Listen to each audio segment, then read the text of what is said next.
بسم اللہ الرحمن الرحیم نحمده ونصلی ونسلم علی رسولہ الکریم اما بعد۔ معزز سامعین اکرام، السلام علیکم ورحمۃ اللہ وبرکاتہ۔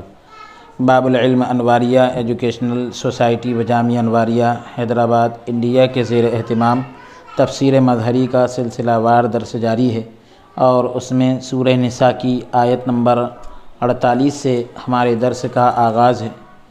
اعوذ باللہ من الشیطان الرجیم، بسم اللہ الرحمن الرحیم۔ ان اللہ لا یغفر ان یشرک بہ ویغفر ما دون ذلک لمن یشاء ومن یشرک باللہ فقد افتری اثما عظیما۔ بے شک اللہ تعالی نہیں بخشتا اس بات کو کہ شرک کیا جائے اس کے ساتھ، اور بخش دیتا ہے جو اس کے علاوہ ہے جس کو چاہتا ہے، اور جو شریک ٹھہراتا ہے اللہ کے ساتھ وہ ارتکاب کرتا ہے گناہ عظیم کا، یعنی بہت بڑا گناہ کرتا ہے، یعنی واجب الوجود۔ ان اللہ لا یغفر ان یشرک بہ، اللہ تعالیٰ نہیں معاف کرتا اس بات کو کہ شرک کیا جائے اس کے ساتھ، یعنی واجب الوجود، اور عبادت میں اس کے ساتھ شریک ٹھہرایا جائے۔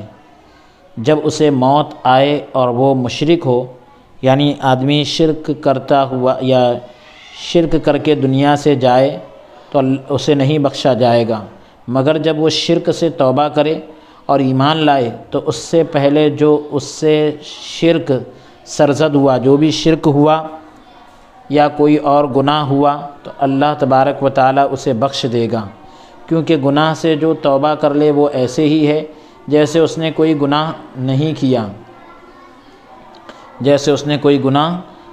کیا۔ اللہ تبارک و تعالیٰ کا فرمان ہے، قل للذین کفروا ان ینتہوا یغفر لہم ما قد سلف۔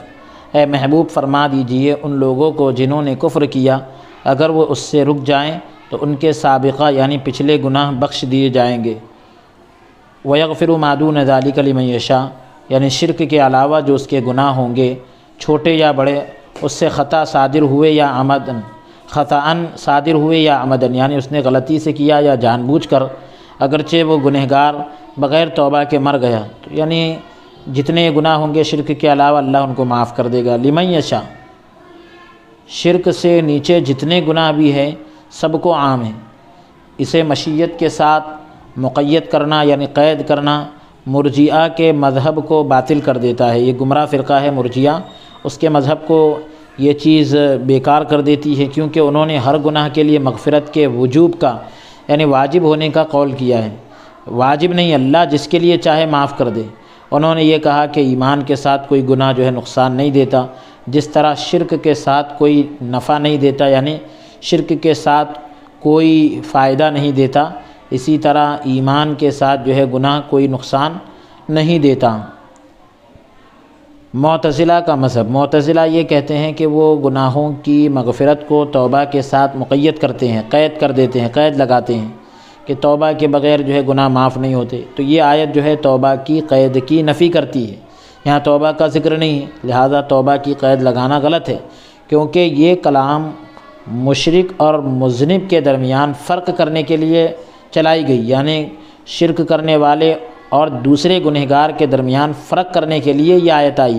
اور مشیت کی قید یعنی اللہ کی مرضی کی جو قید ہے وہ تائب کے لیے، توبہ کرنے والے کے لیے مغفرت اور دوسروں کے لیے عذاب کے واجب ہونے کے قول کی نفی کرتی ہے۔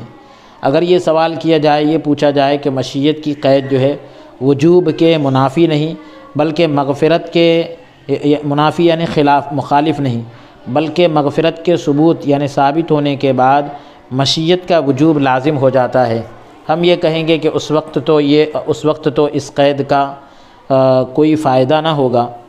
خارجیوں کا مذہب یہ ہے کہ ہر گناہ جو ہے شرک ہے اور گنہگار ہمیشہ کے لیے جہنم میں داخل ہوگا۔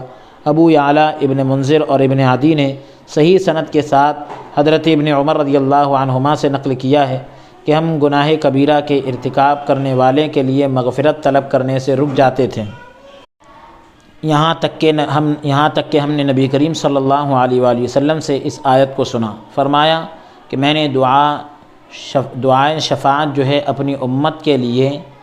اپنی امت کے گناہ کبیرہ کرنے والوں کے لیے ذخیرہ کر رکھی ہے، روک رکھی ہے، تیار کر رکھی ہے، یہ سن کر ہمارے دلوں میں جو خیالات تھے اس سے رک گئے، پھر ہم دعا کرنے لگے اور اس کی قبولیت کی امید بھی رکھتے ہیں۔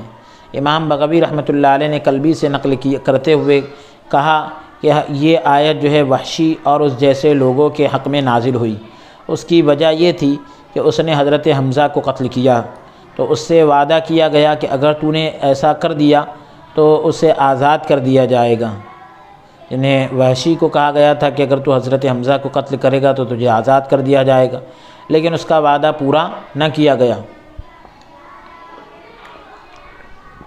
جب یہ مکہ مکرمہ آیا تو یہ اور اس کے ساتھی اپنے کیے پر نادم ہوئے، شرمندہ ہوئے۔ انہوں نے رسول اللہ صلی اللہ علیہ وآلہ وسلم کی طرف خط لکھا اور کہا کہ جو کچھ ہم نے کیا اس پر شرمندہ ہے، ہمیں اسلام سے کوئی چیز نہیں روکتی مگر یہ کہ ہم نے آپ سے سن رکھا ہے جب کہ آپ مکہ مکرمہ میں تھے، والذین لا يدعون مع اللہ الہا آخر، جب کہ ہم نے اللہ کے بجائے اوروں کی عبادت بھی کی، ہم نے ناحق قتل بھی کیے اور بدکاری کا ارتکاب بھی کیا، غلط کام کیے۔ اگر یہ آیات نہ ہوتی تو ہم ضرور آپ کی اتباع کرتے، پیروی کرتے۔ تو یہ دو آیتیں نازل ہوئیں۔ کون سی دو آیتیں؟ ایک تو پہلی آیت ہے الا من تاب و آمن، الا من تاب اور عامل عملا صالحا، یہ دونوں آیتیں نازل ہوئیں۔ اب حضور صلی اللہ علیہ وآلہ وسلم نے ان دونوں آیات کو ان کی طرف بھیجا۔ کون سی دو آیتیں؟ الا من تاب کہ جو توبہ کر لے، وعامل عملا صالحا اور اچھے کام کر لے۔ تو یعنی اب ان لوگوں کے جو گناہوں کے معاملات ہیں وہ الگ ہیں، اللہ تبارک و تعالیٰ ان کو درگزر فرما دیتا ہے۔ حضور صلی اللہ علیہ وسلم نے یہ دونوں آیات کو ان کی طرف بھیجا۔ جب ان لوگوں نے ان آیتوں کو پڑھا تو کہا کہ یہ بڑی سخت شرط ہے، ہمیں ڈر ہے کہ اگر ہم اچھا عمل نہ کر سکیں تو یہ آیات نازل ہوئیں۔ ان اللہ لا یغفر ان یشرک، تو حضور صلی اللہ علیہ وسلم نے یہ آیت ان کی طرف بھیجی۔ انہوں نے پھر پیغام بھیجا کہ اگر ہم ان لوگوں میں سے نہ ہوں جن کے متعلق اللہ کی مشیت یہ ہو، یعنی اس میں تو یہ ہے کہ اللہ تبارک و تعالیٰ جس کے لیے چاہے، تو اب اس میں جو ہے اللہ کی مشیت کی بات آ گئی، تو اگر اللہ کی مشیت اس میں نہ ہو تو پھر تو ہم ہلاک ہو جائیں گے۔ تو یہ آیت نازل ہوئی، یا عبادی الذین اسرفوا علی انفسہم۔ حضور صلی اللہ علیہ وآلہ وسلم نے یہ آیت ان کی طرف بھیجی تو وہ لوگ مسلمان ہو گئے اور حضور صلی اللہ علیہ وسلم کی خدمت میں حاضر ہو گئے۔ آپ نے انہیں قبول کر لیا۔ پھر حضور صلی اللہ علیہ وآلہ وسلم نے وحشی سے پوچھا، مجھے بتا تو نے حضرت حمزہ کو کیسے شہید کیا؟ جب اس نے آپ کو بتایا تو آپ نے فرمایا کہ تو ہلاک ہو، اپنے چہرے کو مجھ سے غائب رکھ، دور رکھ، تو غائب رکھ۔ تو وحشی جو ہے شام چلا گیا، ملک شام، وہ موت تک وہاں ہی رہا۔ معالم التنزیل جلد نمبر 2 صفحہ نمبر 85 اور 86۔ اگر یہ کہا جائے کہ یہ قصہ مغفرت کے مشیت کے ساتھ مقید ہونے کے منسوخ ہونے پر دلالت کرتا ہے کہ مغفرت جو ہے اللہ کی مشیت کے ساتھ قید لگائی گئی، تو یہ واقعہ جو ہے اس کے منسوخ ہونے کو بتا رہا ہے، تو پھر مرجئہ کا مذہب ثابت ہو گیا۔ تو ہم یہ کہیں گے کہ یہ تقیید جو ہے، یہ مقید کرنا نسخ کا احتمال نہیں رکھتا، کیونکہ اللہ تبارک و تعالیٰ کی مشیت کے بغیر، اللہ کی مرضی کے بغیر کوئی چیز بھی نہیں پائی جا سکتی، وہ بخشش ہو یا کوئی اور چیز ہو۔ لیکن اس آیت میں یا عبادی الذین اسرفوا کے اندر جو ہے وحشی کے حق میں نازل ہونا اس کے اہل مشیت ہونے پر دال ہے، یعنی یہ کہ وحشی کے حق میں یہ نازل ہوئی اور وہ ان لوگوں میں سے تھا جن کے تعلق سے اللہ کی مشیت شامل حال تھی، یعنی اللہ تعالیٰ جن کو بخشنا چاہتا تھا ان میں اس کا بھی شمار تھا۔ واللہ عالم، اللہ تبارک و تعالیٰ خوب جاننے والا ہے۔ امام بغوی نے ابو مجلس سے، انہوں نے حضرت ابن عمر رضی اللہ عنہما سے روایت کی ہے کہ جب یہ آیت نازل ہوئی یا عبادی الذین اسرفوا، تو ایک آدمی اٹھ کھڑا ہوا، اس نے عرض کی کہ شرک یا رسول اللہ صلی اللہ علیہ وسلم، یعنی اس میں آیت میں کہا گیا کہ جن لوگوں نے اپنے آپ پر اسراف کی، زیادتی کی، تو اللہ کی رحمت سے مایوس نہ ہو۔ تو ایک آدمی اٹھ کے کھڑا ہوا اور کہنے لگا شرک، یعنی کیا شرک بھی اگر کیا ہے تو حضور علیہ الصلوۃ والسلام خاموش رہے، پھر 2-3 دفعہ کھڑا ہوا وہ آدمی تو یہ آیت نازل ہوئی، ان اللہ لا یغفر ان یشرک بہ، اللہ تبارک و تعالیٰ شرک کے علاوہ تمام گناہوں کو بخش دیتا ہے۔ ابو یعلا اور ابن ابی حاتم نے حضرت جابر بن عبداللہ رضی اللہ عنہما سے نقل کیا ہے کہ رسول اللہ صلی اللہ علیہ وآلہ وسلم نے فرمایا کہ کوئی بندہ بھی جب فوت ہوتا ہے، انتقال کر جاتا ہے جبکہ وہ اللہ تعالیٰ کے ساتھ شرک نہیں کرتا، تو اس کے لیے مغفرت حلال ہو جاتی ہے، اگر چاہے تو بخش دے اور اگر چاہے تو عذاب دے، اگر چاہے تو مستثنیٰ کر دے یا علیحدہ کر دے۔ اور یہ آیت پڑھی ان اللہ لا یغفر ان یشرک بہ۔ ابو یعلا نے حضرت انس سے روایت کیا ہے کہ رسول اللہ صلی اللہ علیہ وآلہ وسلم نے فرمایا، اللہ تعالیٰ جس سے کسی عمل پر ثواب کا وعدہ کرے تو وہ اسے پورا کرتا ہے، اور جس سے وہ کسی پر سزا کا وعدہ کرے تو اس سے اسے اختیار ہے۔ طبرانی نے مسلمان سے روایت نقل کی ہے، طبرانی نے روایت نقل کی کہ رسول اللہ صلی اللہ علیہ وسلم نے فرمایا، ایک گناہ نہیں بخشا جاتا، ایک گناہ نہیں چھوڑا جاتا، اور ایک گناہ بخش دیا جاتا ہے۔ جسے نہیں بخشا جاتا وہ شرک ہے، جو گناہ بخش دیا جاتا ہے وہ حقوق اللہ ہے، اور جسے نہیں چھوڑا جاتا یعنی نہیں بخشا جاتا وہ حقوق العباد میں لوگوں کا ایک دوسرے پر ظلم ہے۔ امام بغوی رحمۃ اللہ تعالی علیہ نے مطرف بن عبداللہ بن شقیر سے، انہوں نے حضرت عبداللہ بن عمر رضی اللہ عنہما سے نقل کیا کہ رسول اللہ صلی اللہ علیہ وسلم کے زمانے میں جب کوئی گناہ کبیرہ کا ارتکاب کرنے والا جو بڑے گناہ ہوتے ہیں اگر وہ کرنے والا مر جاتا تو ہم یہ گواہی دیتے کہ وہ جہنمی ہیں، یہاں تک کہ یہ آیت نازل ہوئی تو ہم ایسی باتوں سے رک گئے۔ امام بغوی نے کہا کہ حضرت علی سے بیان کیا گیا کہ یہ آیت قرآن کی تمام آیات سے زیادہ امید دلانے والی ہے۔ ومن اظلم ممن افترى علی اللہ کذبا ومن یشرک باللہ فقد افترى اسما عظیما۔ تو افطرا جو ہے، افطرا کا جو معنی ہے وہ فساد برپا کرنا ہے، اور افطرا جو ہے جھوٹ، شرک اور ظلم میں استعمال ہوتا ہے، صحہ میں ہے۔ اسی طرح ہے معنی یہ ہوگا کہ جس نے فساد برپا کیا اور جھوٹ بولا، اسمن عظیمہ۔ تو اسمن جو ہے مفعول مطلق ہونے کی حیثیت سے منصوب ہے، معنی یہ ہوگا کہ اس نے ارتکاب کیا۔ یہ بھی جائز ہے کہ مفعول بھی ہونے کی حیثیت سے منصوب ہو، معنی یہ ہوگا کہ اس نے بڑا گناہ کیا، جس کے مقابلے میں ہر گناہ حقیر ہے، کمتر ہے۔ اس گناہ اور دوسرے گناہوں کے درمیان یہی فرق ہے۔ حضرت جابر رضی اللہ تعالیٰ عنہ سے روایت ہے کہ رسول اللہ صلی اللہ علیہ وآلہ وسلم نے فرمایا، 2 چیزیں ثابت شدہ ہے۔ ایک آدمی نے عرض کی، یا رسول اللہ صلی اللہ علیہ وسلم کون سی 2 چیزیں ثابت ہیں؟ فرمایا، جو فوت ہو یعنی انتقال کرے اس حال میں کہ وہ اللہ تعالیٰ کے ساتھ کسی قسم کا شرک نہ کرتا ہو تو وہ جنت میں داخل ہوگا، اور جو مرے اس حال میں کہ وہ اللہ تعالیٰ کے ساتھ شرک کرتا تھا تو جہنم میں داخل ہوگا۔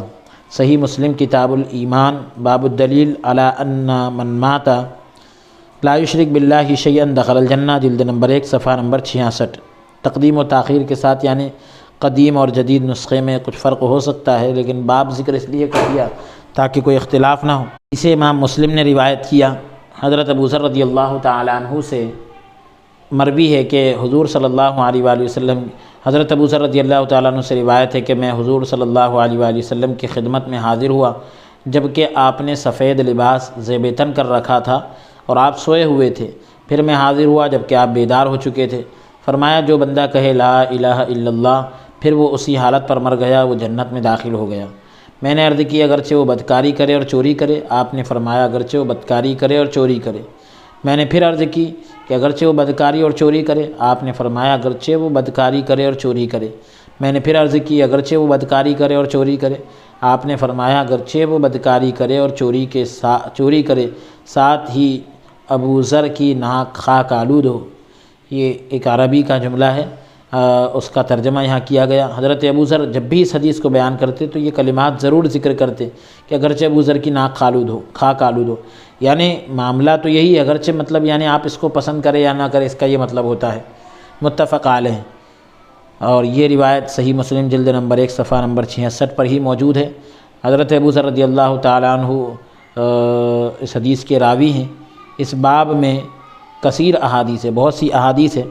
ابن ابی حاتم نے حضرت ابن عباس اور ابن جریر نے اسی کے مثل حضرت اکرمہ اور ابو مالک اور مجاہد اور دوسرے محدثین سے روایت کیا ہے کہ یہودی جو ہے بچوں کو افضل جانتے، ان کے ساتھ نماز پڑھتے، ان کی طرف سے قربانیاں کرتے اور گمان کرتے کہ ان کا کوئی گناہ نہیں۔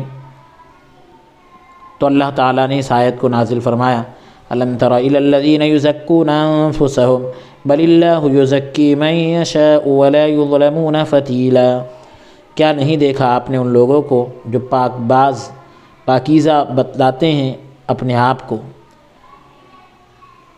بلکہ یہ تو اللہ کی شان ہے کہ پاک باز بنا دے، پاکیزہ بنا دے جس کو چاہے، اور وہ نہیں ظلم کیے جائیں گے کھجور کی گٹھلی کے ریشے کے برابر۔ یہاں حمزہ جو ہے استفہام، حمزہ استفہام اس آدمی کی حالت پر تعجب کا اظہار کرنے کے لیے ہے۔ الم ترا کے اندر جو حمزہ آیا ہے استفہام کے لیے، کیا آپ نے نہیں دیکھا، تو تعجب کے اظہار کے تعجب ظاہر کرنے کے لیے ہے کہ اس آدمی کی حالت پر کتنا تعجب ہے جو اپنے آپ کو گناہوں سے پاک ظاہر کرتا ہے، اور اپنے آپ کو پاکیزہ ظاہر کرنے کا مقصد لوگوں میں اپنی بڑائی کا اظہار ہوتا ہے۔ یہ مقام جو ہے اپنے آپ کو پاکیزہ ظاہر کرنے سے حاصل نہیں ہوتا، بلکہ یہ لوگوں کی آنکھوں میں اپنے آپ کو گرانے کا باعث یعنی سبب بن جاتا ہے۔ انسان کو بلند مقام، اونچا مقام اور تزکیہ اللہ تعالیٰ کی طرف سے تزکیہ اور اسے بندوں میں بلند کرنے سے حاصل ہوتا ہے۔ امام بغوی نے اور ثعلبی نے کلبی سے ذکر کیا کہ یہ آیت یہودیوں کے چند افراد یعنی کچھ لوگوں کے بارے میں نازل ہوئی، جن میں بحری بن عمرو، نعمان بن اوفا، مرحب بن زید شامل ہیں۔ یہ اپنے بچے حضور صلی اللہ علیہ وآلہ وسلم کی خدمت میں لائے، عرض کی کہ کیا ان پر کوئی گناہ ہے؟ فرمایا نہیں۔ کہنے لگے ہم بھی انہی کی حالت پر ہیں، ہم دن کے وقت جو عمل کرتے ہیں رات کو انہیں بخش دیا جاتا ہے، اور ہم رات کو جو عمل کرتے ہیں دن کے وقت انہیں بخش دیا جاتا ہے۔ تو اللہ تعالیٰ نے اس آیت کو نازل فرمایا، اور یہ جو حوالہ ہے اس کا معالم التنزیل جلد نمبر 2 صفحہ نمبر 87۔ حضرت حسن بصری، ضحاک اور قتادہ نے کہا کہ یہ آیت یہود و نصارہ کے بارے میں نازل ہوئی کہ جب انہوں نے یہ کہا کہ نحن ابناء اللہ و احباؤہ، اور انہوں نے کہا کہ لن يدخل الجنۃ الا من کان یہودا او نصارا۔ میں کہتا ہوں کہ اگرچہ اس آیت کا نزول خاص ہے، شان نزول جو ہے خاص ہے، لیکن حکم جو ہے عام ہے۔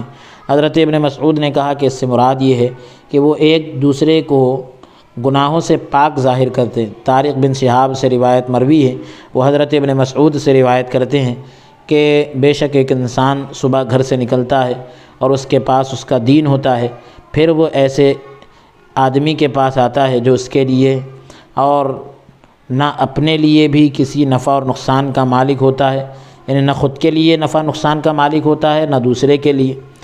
یہ اسے کہتا اللہ کی قسم تو فلاں فلاں ہے، واپس گھر آتا ہے تو دین میں سے کوئی چیز اس کے پاس نہیں ہوتی۔